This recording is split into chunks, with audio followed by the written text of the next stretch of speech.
プラス AI ニュースラボ。こんにちは。今回のディープダイブへようこそ。今日はですね、共有いただいた資料をもとに、なぜ特定の人々、資料では特に保守派の一部が例に挙げられていましたけど、客観的な事実と、ちょっと違うように見えても、自身の信じる真実に強くこだわり続けるのか、その理由を探っていきたいと思います。これ単なる情報不足じゃない、もっと深い心理的とか社会的な要因が絡んでる感じがしますよね。今回のミッションは、この共有されてたはずの真実っていうのがなぜ失われつつあるのか、その背景にあるメカニズムですね。特に資料が指摘する信頼とアイデンティティ、これがどう関わっているのかを解き明かすことです。さて、早速ですが、このあたりどう見ていけばいいでしょうか。まさに資料が示唆しているのは、これ単に何を知っているかっていういわゆる情報の問題じゃないんですね。むしろ誰を信じるのかとか、自分は何者なのかっていう信頼とかアイデンティティの問題、こっちの方が大きいんじゃないかということです。多くの人にとって真実っていうのは客観的なデータ、それだけじゃなくてご自身の価値観とか、あるいは所属しているコミュニティの信念体系、これともう分かちがたく結びついている場合が多いんです。なるほど、なるほど。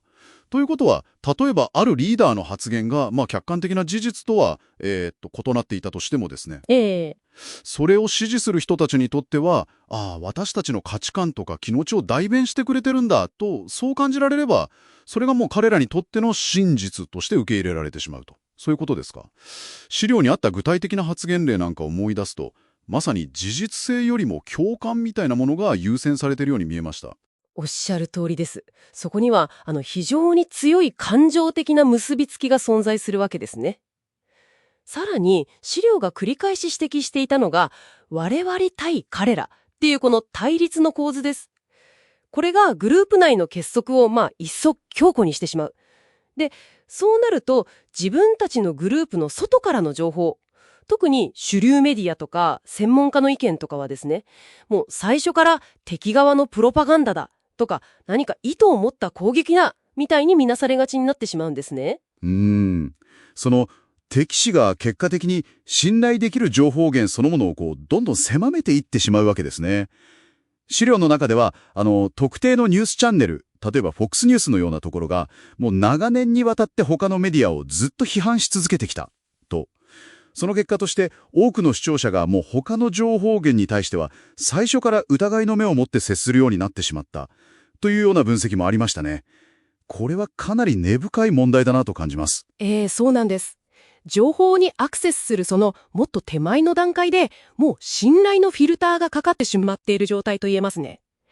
それに加えてさらに厄介なのが心理的な傾向としての確証バイアスです。これはご存知の方も多いかもしれませんが、自分のすでに持っている信念とか仮説とかを肯定するような情報ばかりを無意識に探してしまう。で、逆にそれに反するような情報っていうのは無視したる、あるいは過小評価したりする。そういう心の働きですね。なるほど。自分にとって都合のいい情報ばかり集めてしまって、ますます自分の考えが強化されちゃうみたいな。そして別の資料が指摘してましたけど、ソーシャルメディアのアルゴリズム。これがまさにこの傾向を増幅させてしまうと。そうなんです。見たいと思う情報ばかりがどんどん流れてきて、結果的に自分と同じ意見ばかりが聞こえてくるエコーチェンバーを作り出しちゃうわけですよね。多様な意見に触れる機会そのものが失われていってしまうんですね。それからもう一つ、これも資料が強調していましたが、政治的な立場というのが単なる政策上の選択というだけではなくてですね、個人のアイデンティティ、つまり自分とは何かというその自己認識そのものと非常に強く結びついちゃってる。この点も大きいですね。アイデンティティですか。なるほど。自分のアイデンティティと結びついちゃうと、その考えを否定されることは、まるでもう自分自身が攻略されてるかのように感じてしまう。だから、例えばリーダーが明らかに、嘘をついていたり、矛盾したことを言っていても、そうなんです。そこが非常に重要なポイントで、リーダーが明らかに誤った情報を流したり、大げさな表現を使ったりしてもですね、支持者の間では、それが、あれは些細な言い間違いだとか、本質をつくための、レトリックなんだみたいな形で合理化されやすい傾向があるんです。ある資料なんかはこれをリーダー側にとっては支持基盤を維持するための戦略なんだと。同時に支持者側も自身の信念体系とかコミュニティへの所属意識を守りたいからその合理化をある意味積極的に受け入れてるんだというふうに分析しています。一種の共犯関係と言えるかもしれないですね。これはかなり複雑ですね。ということは、単純に、いや、こちらが正しい事実ですよって客観的な証拠、データを提示するだけでは、なかなか彼らの考えを変えるっていうのは難しいということになってきますよね。ええ。問題の根っこは、その情報の正しさというよりは、むしろ信頼の問題であり、自己認識、アイデンティティの問題なんだ、と。おっしゃる通りです。だからこそ解決というのは非常に難しい。資料でもいくつかの方向性、例えばすごく時間をかけた信頼関係の再構築とか、あるいは異なる意見を持つ人たちが直接対話できるような場を作ること、もしくは社会全体で共有できるような何か共通の目標を設定することなどが提案されてはいます。ただ、いずれも実現するには大変な労力と、そして時間が必要ですよね。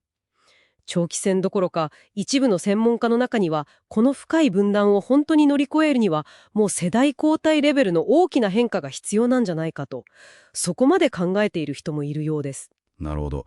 今回のディープダイブで、人々がなぜ異なる真実を強く抱いてしまうのか、その背景には信頼システムの崩壊であったり、偏った情報環境、そして何より自己のアイデンティティを守ろうとする人間の強い心理みたいなものが複雑に絡み合っているということが提供いただいた資料からよりはっきりと見えてきた気がします。ええ。特に資料が描いていた、現代のアメリカ社会なんかを例にとると分かりやすいですが、異なる現実認識を持つ集団同士がもうほとんど互いに交わることがなく、それぞれがそれぞれの情報バブルの中で生きているような状況。これは社会全体の意思決定プロセスとか、ひいてはその民主主義の健全な機能っていう観点から見ても、非常に大きな懸念材料と言わざるを得ないですよね。本当にそうですね。では最後に、これを聞いてくださっているあなたに少し考えてみてほしい問いかけをしたいと思います。社会全体の分断をすぐに解消するというのは難しいとしてもですね、あなた自身のもっと身近なところ、例えばご家族とか友人、あるいは職場の同僚との日々の対話の中で、この信頼とか理解のギャップをほんの少しでも埋めるために、個人的に試みることができる小さな一歩って何があるでしょうか？あるいはそもそもそういうことって可能だと思いますか？ぜひ考えてみてください。